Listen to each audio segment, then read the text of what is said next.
Hi, and welcome. You ready to learn? You ready to do some repatterning? Well, we all learn best through doing, reinforced by reading.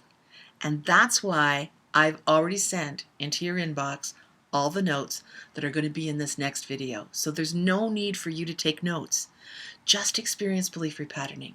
You'll need about 6 or 7 minutes and a glass of water.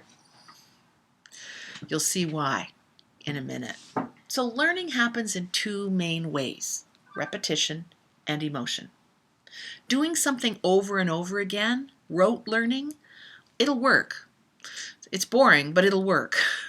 But when we add emotion, we learn more quickly. And so in the olden days of teaching and coaching, threats, pushing, holding your feet to the fire, punishment were all ways of adding emotion to learning. It speeded it up. It worked for a while. But then it created resentment and sabotage. Think about one of those teachers that you may have had in the past, or a coach that pushed you hard. You did do things for them, but then one day you got irritated and you stopped doing it. That's what's happened to you. That's why you've been sabotaging yourself and taking yourself out of the game. You just learned that you needed to push yourself in order to get things done, and then you got tired. So what really works is supportive, positive emotion added to repetition, putting playfulness to it. That's the secret of the belief repatterning process. So when we add fun or any emotion on what I call the upside of the line, learning becomes much more effective. It goes on super speed. So are you ready to experience belief repatterning? Are you ready to have some fun with it? I've discovered when I ask people who are frustrated, overwhelmed, or generally on what I call the downside of the line, that they can't imagine what emotion they could possibly want to feel that would be something better than where they are. They're kind of stuck. So let's start where most people are, and maybe you are sitting, which is on the downside, wanting something better with no idea of what that might be or how to get there. It's no wonder you feel lost, stuck, or confused. Let's flip the switch together. So let's start with where you're at. What do you want less of? What are you sick and tired of? What's the first thing that springs to your mind? Is it debt, stress, frustration, pain, loneliness? Now, we established earlier on that focusing on what you don't want will create more of that and keep you in that spin cycle. So as soon as we've decided what it is that you don't want, what would it feel like if it magically went away? And if you're having trouble with this, think about what you would want somebody that you care about to have if they were feeling that way. So if they're in debt, would you want them to feel stable or secure? If it's stress that they're feeling, would you want them to feel calm or relaxed? If it's frustration, maybe centered or peaceful. If it's pain, maybe you want to help them to feel more comfortable or help them get healthy. And if it's loneliness, you might want them to feel connected or loved. So what is it that you want? What do you want instead? Just remember that everything I'm telling you is going to be in your inbox, so you don't need to take notes. You can relax and let your mind shift gently and naturally to something better. So let's start with creating the feeling that you actually want. Now, I'm going to pick one feeling to begin the belief repatterning process, and I'm going to ask you to work through it with me. But you can and will repattern anything you choose. We're going to begin with one feeling. I'm going to show you the statements. Then you're going to have a copy of the statements, and you can add a different feeling to it later. Will that work for you? Super. So let's get started. I'm going to choose feeling centered because it's something that I think most people could always use a little more of. So let's start.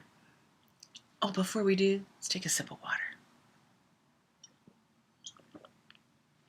Water helps your brain learn better.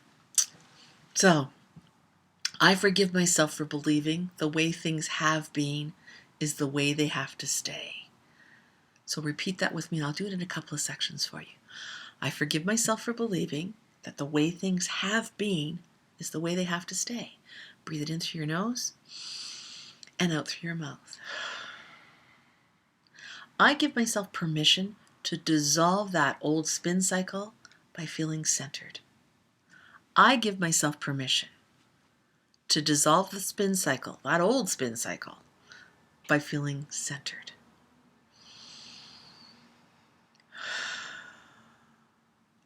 I can feel myself in the spin cycle, Or I can feel centered, but I can't feel both at the same time. And so I consciously choose to become centered. I can be in the spin cycle, or I could feel centered. I can't do both at the same time. So I consciously choose to become centered. Breathe it in and let it go. I am so grateful to myself for choosing the option of feeling centered. I am so grateful to myself for choosing the option of feeling centered. Breathe it in and let it go. It's a great time to take another sip of water. And while you're doing that, think about where you might feel centered today, because learning has to be personalized, and the next two statements require some personalization on your part. Don't worry, I'm going to give you some great ideas so that you'll be able to do it. We'll make it fun and simple. So think about what you're already going to be doing today, and then we're going to take the feeling of centeredness to it. So let me give you some examples. I'm free to center myself today by going for a walk in the sunshine in the park. Or I'm free to center myself today by hugging my partner, Phil. Or I'm free to center myself today when I have a quiet cup of tea this afternoon on the Chesterfield in the living room. So give yourself a specific example, and then you're going to breathe it in. So I'll do the first part of it with you, but out loud, give yourself a specific example of something you're already doing today that you could add centeredness to. I'm free to center myself today by. Nice work. Good job. Thanks for trying it on. So the next one is asking you when you have felt centered. So that one we just did answers that little monkey that goes, I don't know how to do it. What am I going to do? This next one answers the, I don't think I know what that feels like.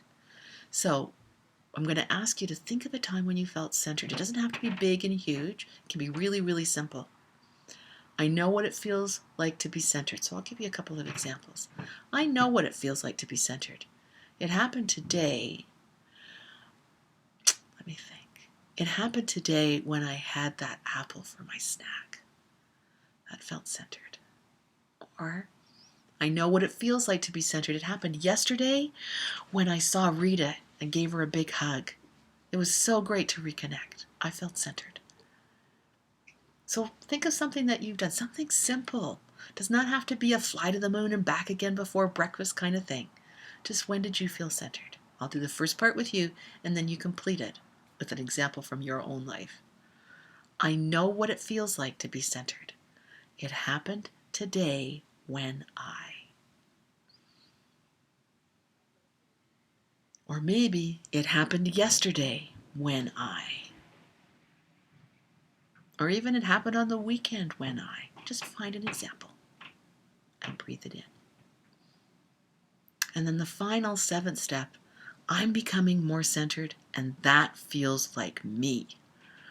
I'm becoming more centered, and that feels like me. And breathe it in.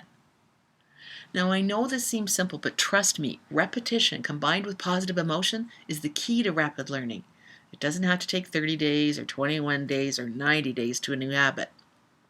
Those of you who've ever brought a new baby home, it didn't take 90 days to change the habit.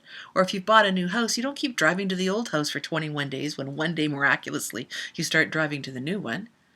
Anything new, new habits will change quite quickly if there's enough emotion.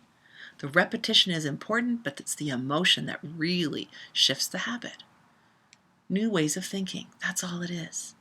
So in your inbox over the next couple of days, you're going to be receiving some things from me, and in each one you'll receive another set of repatterning statements so you can switch up your learning. Because you see, if you do exactly the same thing over and over again, your mind gets bored, gets complacent. So we'll switch it up a little bit.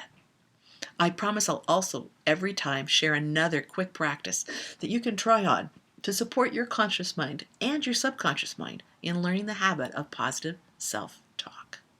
So today's practice, make a list of what you don't want, and then figure out what the feeling would be on the other side of it.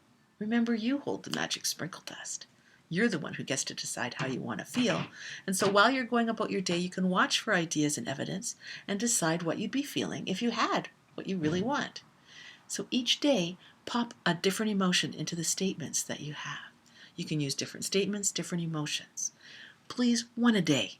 Let's start with it simple. Change will happen. Once you learn something, it will become your new normal. Can you imagine positive self-talk as your new normal?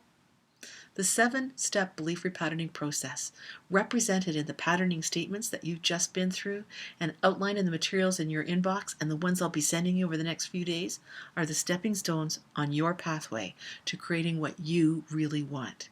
We talked about the 4 R's. Reading, writing, and arithmetic have got you this far. Repatterning's going to get you the rest of the way. I so look forward to hearing from you with your questions and comments. Join us on the Facebook page. It's called Belief Repatterning. So that's belief, B-E-L-I-E-F-R-E dash patterning. You can ask your questions and members of our learning community will support you in flipping your switch. Have fun, smile, enjoy the process, and really enjoy the beauty that this day holds. I'm Suze Casey, and I'm reminding you that you can and in fact will repattern absolutely anything you choose. I look forward to hearing from you. See you soon. Bye for now.